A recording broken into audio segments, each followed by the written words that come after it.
వైసీపీలో ఆయన senior leader, ఓ జిల్లాను శాసించే స్థాయి నేత. ఇప్పుడు అసలు ఆ పార్టీలో ఉంటారా లేక మరో పార్టీకి వెళతారా అన్న చర్చ రాజకీయ వర్గాల్లో హాట్ టాపిక్గా మారింది. పార్టీలో ఆయనకు వరుసగా జరుగుతున్న పరాభవాలు, దెబ్బ మీద దెబ్బలు పలు సందేహాలకు తావిస్తున్నాయి. అసలు ఆ నేత ఎవరు, ఆయనకు వచ్చిన ఇబ్బందులేంటి?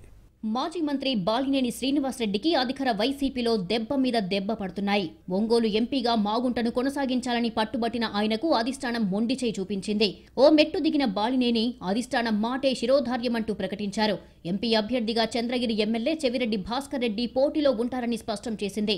ఇంతలోనే చెవిరెడ్డికి ప్రకాశం జిల్లాతో పాటు కందుకూరు, కావలి అసెంబ్లీ నియోజకవర్గాల బాధ్యతలు అప్పగించింది. ఈ వ్యవహారంతో పుండు మీద కారం చల్లినట్టుగా పరిస్థితి తయారయ్యింది. విజయవాడ నుంచి ఒంగోలుకు వచ్చిన ఆయన తిరుగుటపాలో ఒంగోలు నుంచి హైదరాబాద్కు వెళ్లిపోయారు. దీంతో ఆయన పార్టీ మారవచ్చనే ప్రచారం జోరుగా సాగుతోంది. సన్నిహితులతో చర్చించిన అనంతరం ఆయన ఓ నిర్ణయానికి రావచ్చని భావిస్తున్నారు. గతంలో ఉమ్మడి ప్రకాశం జిల్లాలో పార్టీపై పూర్తి పట్టున్న బాలినేనికి ఇప్పుడు జిల్లాలో తగిన ప్రాధాన్యత ఇవ్వటం లేదన్న భావనలో ఉన్నారు. 5 సార్లు ఎమ్మెల్యేగా గెలిచిన బాలినేని 2 సార్లు మంత్రిగా కూడా పనిచేశారు. సామాజిక వర్గాల సమీకరణాలతో మంత్రి పదవిని కోల్పోయారు. ప్రకాశం, బాపట్ల, నెల్లూరు జిల్లాల రీజనల్ కోఆర్డినేటర్గా పనిచేశారు. 30 ఏళ్ల బాలినేని రాజకీయ చరిత్రలో ఎప్పుడూ లేని విధంగా తన వెనక కుట్ర జరుగుతోందని ఆరోపిస్తున్నారు. రీజనల్ కోఆర్డినేటర్ పదవికి గుడ్ బై చెప్పిన బాలినేని ఒంగోలు నియోజకవర్గంలో పనిచేసుకుంటారని ప్రకటించారు. రీజనల్ కోఆర్డినేటర్ ఎంపీ విజయసాయిరెడ్డి వచ్చిన తర్వాత బాలినేనికి ప్రాధాన్యత తగ్గిపోయింది. జిల్లాలోని పలు నియోజకవర్గాల్లో పార్టీలో సమస్యలు గుర్తించి సీఎం జగన్ వరకు చేర్చారు. కొంతకాలంగా జరుగుతున్న పరిణామాలు ఆయనకు ఇబ్బందికరంగా మారాయి. ప్రతిసారి ఆయనకు వ్యతిరేకంగా ఓ నిర్ణయం వెలువడటం, ఆయన సైలెంట్ గా ఉండిపోవటం, వైసీపీ అధిష్టానం బుజ్జగించటం పరిపాటిగా మారింది. ఓ దశలో మీడియా సమావేశంలోనే భావోద్వేగానికి లోనైన బాలినేని కంటతడి పెట్టుకున్నారు. ఒంగోలులో 25,000 మంది పేదలకు ఇళ్ల పట్టాలు సేకరించిన భూములకు నగదు కోసం సీఎంఓ చుట్టూ తిరిగారు. దాదాపు 9 నెలల తర్వాత సీఎంఓతో మాట్లాడి వాటిని విడుదల చేయించుకోగలిగారు.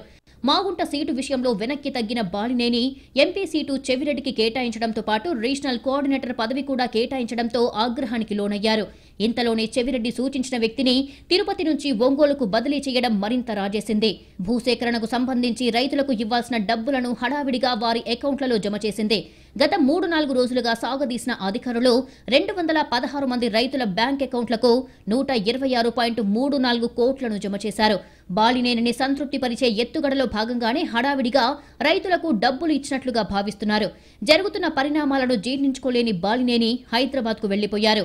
వైసీపీని వీడతారనే ప్రచారం జోరందుకుంది.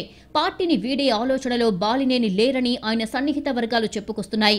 ఆయన కుటుంబ సభ్యులు కూడా పార్టీని వీడవద్దని సలహా ఇచ్చినట్లు తెలుస్తోంది. వైసీపీ అధిష్టానం బాలినేనికి పొమ్మనకుండా పొగబెడుతోందని సన్నిహితులు చెప్పుకుంటున్నారు. అధిష్టానం ఆదేశాలకు తలొగ్గి పనులు చక్కబెడతారా లేక పార్టీని వీడతారా? జిల్లా వైసీపీలో లెక్కలు ఎలా ఉంటాయి? వైసీపీ అధిష్టానం ఆలోచనలేంటి? తెలియాలంటే వేచి చూడాలి.